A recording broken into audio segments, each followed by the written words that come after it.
Dicen que lo que pasa en Las Vegas se queda en Las Vegas, pero ¿te has puesto a pensar de dónde saca la energía esa gran ciudad para vivir tan intensamente de día y de noche? Soy Octavio Novoa y quiero invitarte a que te suscribas a nuestro canal de YouTube Enlaces de la Construcción, donde no solamente hablamos de obras emblemáticas en todo el mundo, sino también de la historia que las rodea.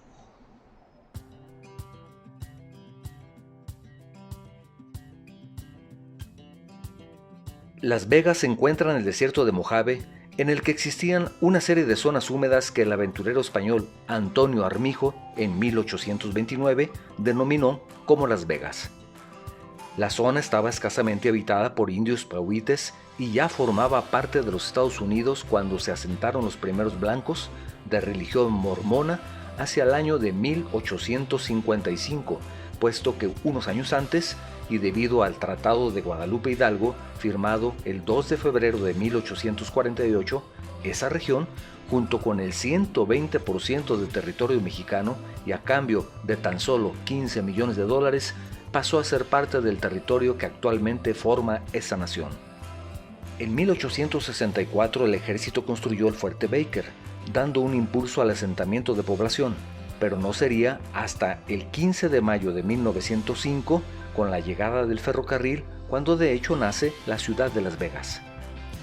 En 1900, los manantiales que regaban las zonas húmedas y que habían dado origen a su nombre se canalizaron y permitieron una población estable alrededor del fuerte y surtir de agua a los trenes que viajaban entre Los Ángeles y Albuquerque. Con la legalización del juego en 1931 comienza la expansión de Las Vegas. En 1941 se empezaron a construir grandes hoteles con casinos de juego. Los primeros fueron el Rancho Las Vegas y La Última Frontera. Es conocido que muchos de los primeros inversores procedían del sindicato del crimen. El Flamingo, por ejemplo, el primer gran hotel y uno de los más emblemáticos, fue mandado construir por el gángster Benjamin Bugsy Siegel. Las Vegas es la ciudad que más ha crecido en los Estados Unidos. En 1940 no llegaba a 40,000 habitantes. En 1954 tenía 54,000 habitantes. En 1995 su área metropolitana llegó al 1,000,000 de habitantes y actualmente supera los 2 millones de habitantes. Cada mes miles y miles de personas se instalan en Las Vegas. Como complemento a las salas de juego hacia 1950, se incorpora a la oferta la actividad musical, luego la teatral, y a estas se ha incorporado últimamente el circo. Por ejemplo, el famosísimo Cirque du Soleil tiene espectáculos fijos en Las Vegas. Pero, ¿alguna vez te preguntaste cómo obtiene esta gran ciudad la energía suficiente para su frenética vida durante todos sus días y sus noches?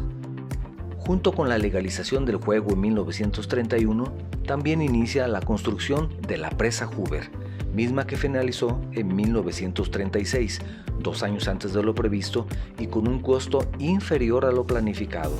Durante su construcción se usaron técnicas que no habían sido probadas hasta el momento. Es una presa de tipo arco-gravedad de 221 metros de alto, 379 metros de longitud y un espesor variable entre 200 metros en la base y 15 metros en la corona. Para lograr estas dimensiones fueron necesarios más de 3.3 millones de metros cúbicos de concreto. La localización de la obra dificultó su construcción. La topografía y el caudal del río Colorado se sumaron al clima complejo del lugar. En invierno el frío era extremo, vientos de alta velocidad en primavera y en verano temperaturas de hasta 53 grados centígrados a la sombra. Para los meses de julio, en los años que duró la obra, la temperatura promedio fue de 42 grados a la sombra. Como labores previas al inicio de la construcción de la presa, fue necesario construir un poblado llamado Boulder City, en las cercanías al proyecto.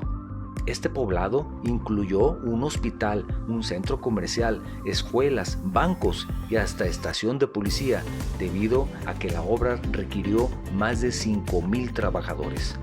Los más de 4.5 millones de metros cúbicos de agregados pétreos necesarios para la cantidad de concreto utilizado se extrajeron de un depósito aluvial que contaba con una extensión de 40 hectáreas, ubicado a unos 10 kilómetros del sitio de la obra. Para el procesamiento de trituración, clasificación y lavado, se diseñó una planta para producir 5 clases de agregados con una capacidad inicial de 300 toneladas por hora, que se podía incrementar hasta 500 toneladas por hora. Se despachaban cerca de 6.000 toneladas por día en unos 250 carros de ferrocarril. Es importante resaltar que las dimensiones y cantidades para la época eran cifras que no se habían manejado en ninguna obra civil hasta el momento. Uno de los desafíos que tuvieron que ser superados para la ejecución de la obra fue la colocación del concreto masivo. Los ingenieros calcularon que si el procedimiento se realizaba mediante una operación de vaciado continuo, el calor que generaría el concreto demoraría 125 años en enfriarse a temperatura ambiente y la contracción por fraguado sería de tal magnitud que se vería comprometida la estructura de la presa. Para mantener una temperatura adecuada durante el curado del concreto, se colocaron 1.072 kilómetros de tubería dentro de la masa de concreto por la cual circulaba agua fría. Para el enfriamiento del agua, se construyó una planta que trabajaba con amoníaco, con una capacidad de 600 toneladas de refrigeración, suficientes para entregar un caudal de 8 metros cúbicos por segundo a una temperatura de 6 grados centígrados. Actualmente la presa Hoover suministra electricidad a los estados de Nevada, Arizona y el sur de California, y cada año es visitada por más de 1 millón de personas. Nadie parece recordar que la ciudad de Las Vegas, incrustada como si nada en el árido desierto de Nevada, nació como un sueño de gángsters, de mafiosos y de personajes de la peor calaña que supieron ver el negocio de sus vidas en los años 30 del siglo pasado, y tampoco a nadie parece importarle que sin la construcción de una de las obras de ingeniería más importantes del siglo XX, la también llamada Ciudad del Pecado, no contaría con sus noches de neón iluminando los grandes hoteles que falsean las apariencias y que hacen rodar una ruleta infinita. Enlaces de la construcción, medios que construyen.